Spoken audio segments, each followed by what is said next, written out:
Rule number 8। Rule number 8 में हम लोग जानते हैं कि आखिरकार अगर किसी सहायक क्रिया का प्रयोग कर रहे हैं तो उसमें पहचानने के लिए कौन सा ऐसा वर्ड है जिसे देखने के बाद हम कंफर्म कर लें कि उसके साथ में कौन सहायक क्रिया यूज होगी।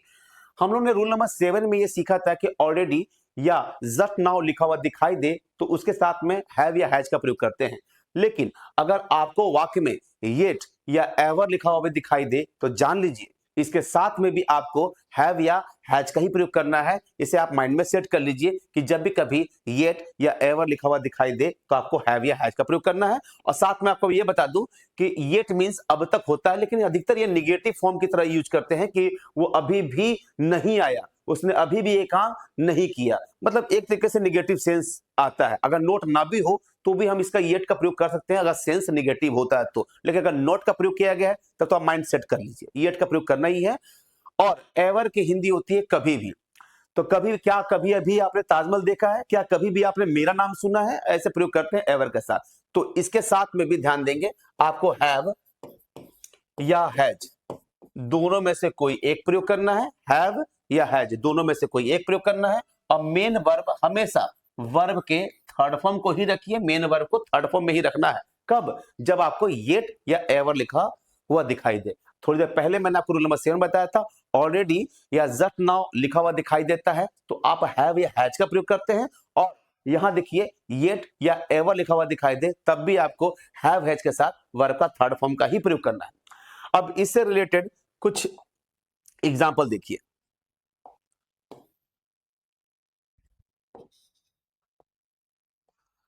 यहां देखिए, आप ये तो जान चुके हैं कि हम किसके साथ क्या प्रयोग करने वाले हैं। आई के साथ हैव का प्रयोग करते हैं, यू के साथ हैव का प्रयोग करते हैं, दे के साथ भी हैव का ही प्रयोग करते हैं, वी के साथ भी हैव का प्रयोग करते हैं। आई मीन्स मैं, यू मीन्स तुम लोग, आप या आप लोग, वी मीन्स हम लोग, दे मीन्स वे लोग, यानी सब बहुवचन के फॉर्म में ही आते हैं। आई को छोड़ दीजिए, आई एक्सेप्शन है, दुनिया में सबको समझना आसान है। आई को समझना ही मुश्किल है, ये बार बार आपको कंफ्यूज करेगा। सीखते ना लगातार ध्यान से कि सब क्या प्रयोग करने वाले हैं। आई के साथ हैव का प्रयोग करते हैं, ये बात आपने पहले जान लिया है। बट यहां जानने वाली बात है ये, इस येट को देखिए। ऐसे तो आई के साथ डिड भी लगाते हैं, आई के साथ विल भी लगा लेते हैं, आई के साथ एम भी लगता है, आई के साथ वर्ब का पहला भी लगता है, आई के साथ वाज भी लगता है। लेकिन ये देखो आप, अगर आपको येट लिखा हुआ दिखाई दे तो कहीं वाज वर्ब या can could may might shall should will would do does में नहीं जाना है, आपको जाना है हैव और हैज के साथ। येट अगर लिखा हुआ दिखाई दे तो हैव या हैज का ही प्रयोग करना है। तो आई के साथ हैव भी होता है। तो देखेंगे ध्यान से, अगर तीनों में से सही ऑप्शन अगर देखा जाए तो इसमें सही जवाब आपका ये सी नंबर है। हाँ, I have not eaten breakfast yet, मैंने अभी भी अपना ब्रेकफास्ट नहीं लिया है। अच्छा, कंफ्यूजन क्या होती है कि अगर मान के चलिए इसमें ऑप्शन कुछ ऐसे आते हैं, मान लीजिए इसमें ऐसा आता कि हैड, बी नंबर ऑप्शन आता मान लीजिए विल हैव, और सी नंबर ऑप्शन आता हैव, और डी नंबर ऑप्शन जैसा कि आपने देखा हैव नॉट, ये वाला ऑप्शन आया। तो आई के साथ हैड हो सकता है, लेकिन मैंने थोड़ी देर पहले बताया था कि येट आने पे दो बातें ध्यान रखना है। येट आने पर आपको हैव या हैज ही लिखना है, और साथ में ये भी ध्यान देना है कि वाक्य निगेटिव फॉर्म में होना चाहिए। ये जो हैड है वो ना हैव में आ रहा, ना हैज में आ रहा, और ना ही निगेटिव फॉर्म का कोई वर्ड आ रहा, तो ये तो सही है नहीं। ऐसे विल हैव का प्रयोग होता है तो होता है, बट यहां पर ये भी निगेटिव फॉर्म में नहीं है, और सिर्फ ये हैव भी नहीं है, विल का प्रयोग नहीं करना है। अच्छा, हैव का प्रयोग तो करना है, लेकिन हैव के साथ एक शर्त है कि इसे हमें नॉट में ही बनाना है, निगेटिव फॉर्म में ही बनाना है, क्योंकि मैंने पहले बता दिया कि येट जो है निगेटिव फॉर्म में रखना है, तो हैव से काम नहीं चलेगा।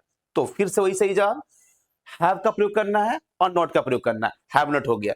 एक बार फिर से देखिए इसे, यहां पे लिखा मैंने आपके सामने में कि ही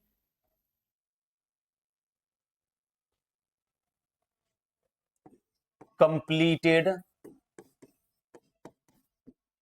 his work।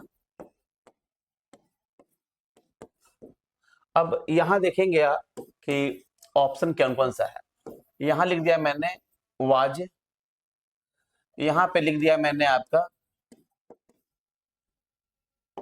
ये देखिए थोड़ा सा, हाँ सही कर लूं, यहां लिख दिया मैंने आपका विल हैव, और ये लिख दिया मैंने आपका वुड हैव, और एक ऑप्शन और दे रहा हूं आपके लिए, डी नंबर। हैड। तो आपके सामने में 4 ऑप्शन है।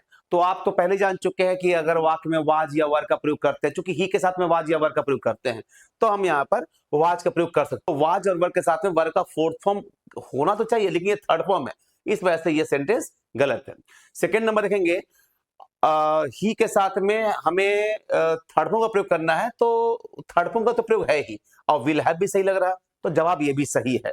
तो विल हैव का प्रयोग भी सही है। अच्छा, आप ये सोच रहे होंगे कि इसमें हैव का प्रयोग क्यों नहीं हुआ, तो मैं आपको वही बताना चाह रहा था। अगर इस वाक्य में येट लिखा हुआ दिखाई दे, येट, अभी फिलहाल येट नहीं है, ये ध्यान रखेंगे। इस वाक्य में, इसे मैं इरेज कर दे रहा हूं थोड़ा बताने के लिए, इस वाक्य में येट नहीं है, बस यही तो फुल स्टॉप है।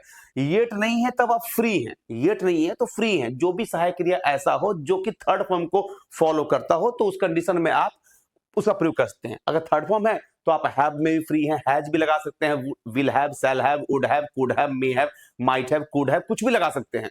लेकिन अब देखिए, वुड हैव का प्रयोग भी करेंगे तो भी सही है, हैड का प्रयोग करेंगे तो भी सही है, क्योंकि ये थर्ड फॉर्म है और कोई शर्त नहीं है। लेकिन अगर हम यहां पर येट का प्रयोग कर दे, वाई ई टी येट, तो फिलहाल समझ लीजिए इसमें कोई भी जो ऑप्शन दिए हुए हैं वो सही नहीं है। इसमें देखेंगे ध्यान से, इसमें जो ऑप्शन होना चाहिए वो हैव या हैज होना चाहिए। तो देखिए, मैंने पहला ऑप्शन दिया हैज, दूसरा ऑप्शन दिया आपका हैव। एक तो अगर आपको इसमें चुनना हो तो आप जान लीजिए कि ये दोनों ऑप्शन सही नहीं है, क्योंकि इसमें हमें निगेटिव फॉर्म चाहिए था।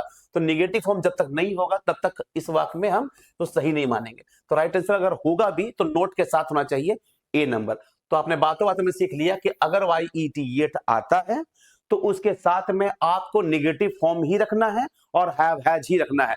यानी वाई ई टी आने पर हैव हैज के साथ निगेटिव फॉर्म का कोई भी वर्ड, चाहे नॉट हो, चाहे नो हो, चाहे जो भी हो, उसका प्रयोग भी करना जरूरी है। तो येट, हैव हैज भी होगा और नॉट भी होगा। फिर से येट, फिर देखिए, अगर येट लिखा हुआ दिखाई दे रहा तो समझ लेना उसमें आपका हैव या हैज दोनों में से कोई होगा, यह पहली बात है। और दूसरी बात कि वाक्य जो है वो निगेटिव होना चाहिए। तो हैव हैज तो होना ही चाहिए और साथ में वाक्य निगेटिव भी होना चाहिए। ये हम लोगों ने बातों बातों में सीख लिया और जान लिया। तो एक बार फिर से मैं आपको बता दूं, वो सेंटेंसेस को देखिए ध्यान से, कि जब भी कभी येट या एवर लिखा हुआ दिखाई दे तो आपको हैव या हैज का प्रयोग करना है और वर्ब का थर्ड फॉर्म का भी प्रयोग करना है। और साथ में मैंने एक एग्जांपल के थ्रू मैंने बताया था आपको कि अगर उस वाक्य में येट का प्रयोग किया गया है तो आपको हैव का या हैज दोनों में से जो सबसे उपयुक्त हो सब्जेक्ट के अनुसार उसका प्रयोग करना है और निगेटिव फॉर्म भी होना चाहिए। इसका सही जवाब आपने सी नंबर को देखा, और इसमें अगर आप देखेंगे तो जवाब तो आपका डी नंबर है। इसके बाद मैंने कुछ एग्जांपल्स लिख के आपको बताए थे और मैंने आपको ये भी बता दिया कि येट जब भी आता है तो आपको हैव या हैज का प्रयोग करना है और निगेटिव का प्रयोग करना है। ये रूल नंबर यहां पर कंप्लीट हुआ।